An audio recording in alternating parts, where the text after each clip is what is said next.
Praise the lord. యేసయ్య అతి పరిశుద్ధమైన నామములో మీ అందరికి వందనాలు.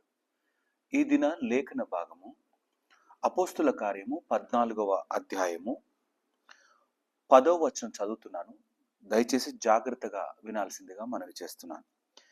నీ పాదములు మోపి సరిగా నిలువుమని బిగ్గరగా చెప్పినప్పుడు అతడు గంతులు వేసి నడవసాగాను.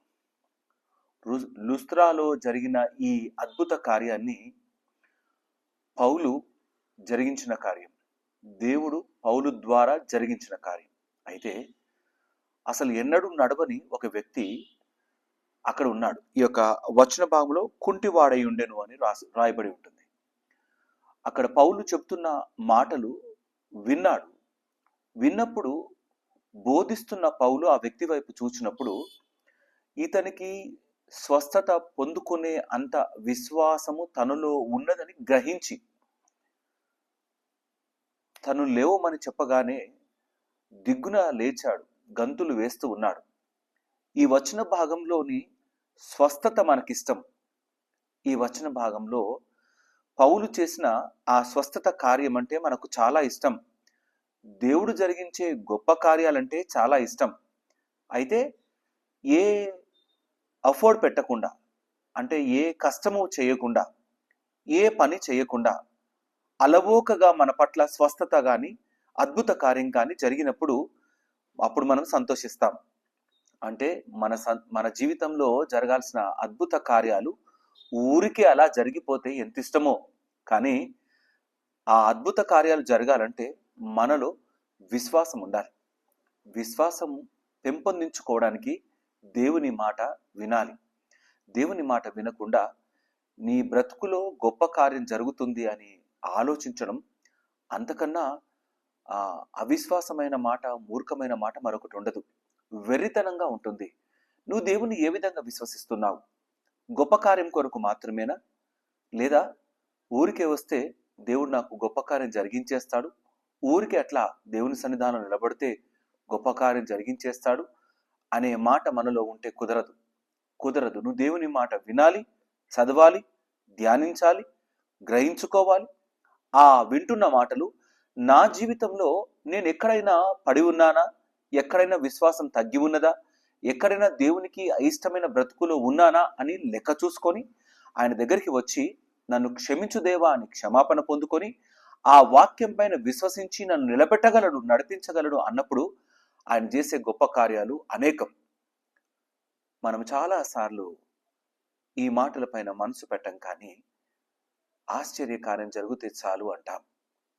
నువ్వు దేనిపైన మనసు పెట్టావు? ఆ కుంటివాడు పౌలు చెప్తున్న వాక్యం పైన మనసు పెట్టాడు.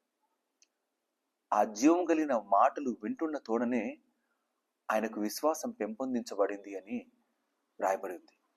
మరి మనమేం వింటున్నాం? మనమేం హృదయంలో దాచుకుంటున్నాం? దాయబడిన ఈ గంభీరమైన మాటలు, శ్రేష్టమైన మాటలు, ప్రభావము కలిగిన మాటలు మనం విని హృదయంలో దాచుకుంటే మన బ్రతుకులలో గొప్ప అద్భుత కార్యాలను చూస్తాం. అట్టి నమ్మకమైన కార్యాలు దేవుడు మన జీవితంలో జరిగించులాగన విశ్వాసాన్ని ఆయన వాక్యము ద్వారా పెంపొందించుకొని ముందుకు కొనసాగుదాం. దేవుడి మాటలు దీవించి ఆశీర్వదించును గాక. తల వంచుదాం, ప్రార్థన చేసుకుందాం. మా ప్రియ యేసయ్య, మీకే స్తుతులు, వందనాలు. నాయన, నీ సన్నిధానం నిలబొట్టకు మాకు ఇచ్చిన మంచి సమయం కొరకే వందనాలు. అవునా తండ్రి, మా బ్రతుకులలో ఆశ్చర్య కార్యాలు జరగాలని, అద్భుత కార్యాలు జరగాలని, నువ్వు జరిగిస్తుంటే సంతోషపడాలని ఎంతో ఆశ. అయ్యా, దాని కొరకు నా తండ్రి మేము చేయవలసిన పనిని మీరు మాకు చూపించినందుకు వందనాలు. విశ్వాసముతో నీ మాటలు వినేవారముగా నిలబెట్టు తండ్రి. విశ్వాసం కలిగిన నీ మాటలను మా హృదయంలో దాచుకుని లాగున మమ్మల్ని బలపరచమని ప్రార్థన చేస్తున్నాం. నీకు అసాధ్యమైనదంటూ ఏది లేదు. నీ సన్నిధానంలో స్వస్థత ఉన్నది, ఆశ్చర్య కార్యాలు ఉన్నాయి, గొప్ప కార్యాలు ఉన్నవి.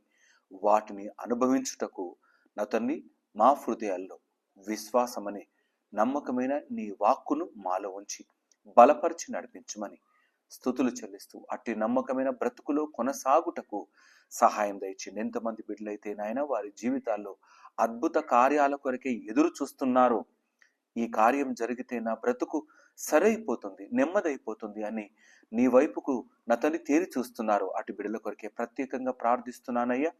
మంచి నమ్మకమైన నీ మాటల పైన విశ్వసించులాగున సహాయం దయచేసి ప్రార్థిస్తూ వారి జీవితాల్లో అద్భుత కార్యాలు జరిగించి దీవించమని యేసయ్య నామమున ప్రార్థించి వేడుకుంటున్నాము నా తండ్రి.